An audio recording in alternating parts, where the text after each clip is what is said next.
What's up, everybody? This is my house here in sunny Los Angeles, Malibu. I'm going to show you guys a couple little things that I've done around the house, some tips, some tricks to make this house function. So you can see that there's a lot of natural light here, which is great, but there's also a lot of old windows and old doors because this house was built in the 50s. I had to go around each of the doors and I had to put weather stripping. It's just that foam that you can buy in rolls. So inexpensive, but it drastically cut down the drafts that were coming through these doors and all the windows, and that helps on my heating and cooling bills tremendously. In our master bathroom, we have a rain shower, which stands about 9 feet tall, and it has this beautiful polished brass. The thing is, we have a copper tube coming all the way down to get to this height, but the copper tube isn't very good looking, so what I did is I took a piece of PVC pipe, and then I spray painted it outside, and then I put it around the copper pipe, so it gets the look that I need, and it's a heck of a lot cheaper, but don't tell anybody. Okay, so we're outside right now. I wanted to add outdoor exterior lighting. I pretty much added it all around the property. All you have to do is go to the big box store, you get a timer, and you get a spool of low voltage wiring, and you get lights that fit your style of home. And you plug those lights in to the wire, and it's very easy. You don't need any tools to do that. It's not going to be a budget buster, and it's going to make the exterior of your home look so good. And the best part about it, you don't need a professional to do it. Say bye.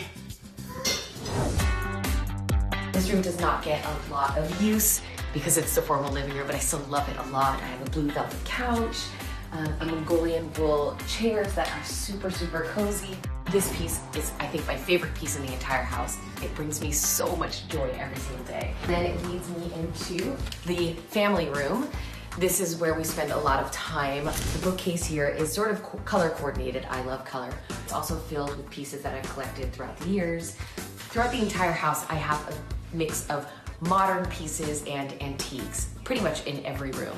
And this is where I probably spent the most time ever, is the kitchen and the dining area. I have this really great chandelier that's modern, a little pop of color.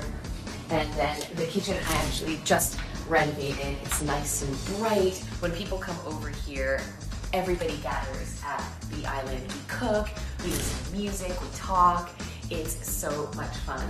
I hope you liked seeing a little sneak peek of some of the rooms in the Soto house. Hopefully you can come over and taste my cooking sometime.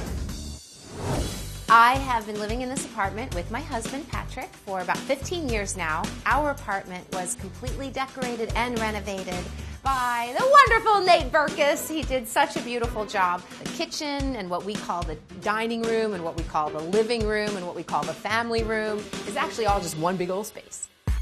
I love my kitchen. We have open shelving and I love it. Garbage bowl, #1 kitchen tip of the universe.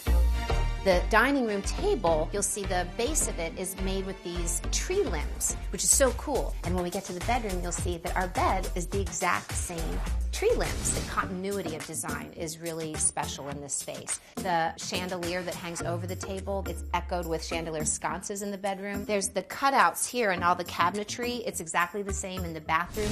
Now we are in what we call our living room space. I challenge you to find another sectional that is this cool. And as you come into the family room, which is still the same room, and we also call the TV room, I mean, a really great design tip is to have spaces be dual purpose. All of these curtains, they close off. Look, it gets super, super cozy. And then on this wall, this is actually hiding our desks.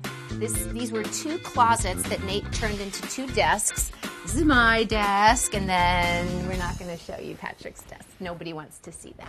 Here is the bed that I was telling you about. It's a 4-poster bed, and it is made from the same company and of the same type of tree limbs that are on our dining room table. These are our wedding vows. These were mine to Patrick, and these were his to me. And these parchment pages were given to me by Patrick for our first anniversary. First anniversary being paper. So Carter, do you remember this screen? You made it! Behind here is a ton of storage. Our suitcases all hidden away. Well, that's my crib. I hope you liked it. I'm glad you came, and you're invited anytime. I'll cook.